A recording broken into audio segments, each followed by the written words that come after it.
İnsanды Алла Таалам ибадат үчүн жаратты тугандар. Бизге күн сайын өмүрдүн берилгени, бул ааламдагы бардык мүмкүнчүлүктөр, зарылчылыктар, рахаттар, мөмө жемиш неаматтардын баарын берилүүсү ибадат үчүн. Ибадат үчүн биз жаралганбыз. Вама халактул джинна вал инса илля лиябудун.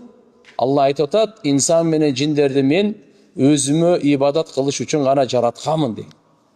Бизге өмүр, ден соолук, акыл, ырыскы, жашоо берилген бардыгы ибадат үчүн.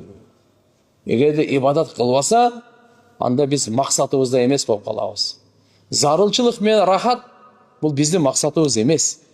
Жедиңиз, кийиндиңиз, кичине күлүп, ойнодуңуз, жүгүрдүңүз, эс алдыңыз. Бул максат эмес бул.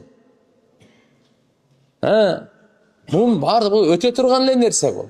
Себеп эртең эле кайра курсаң ачат, дагы жешиң керек. Эртең эле кайра уйку сурайсың, чарчайсың, эс алышың керек, укташың керек.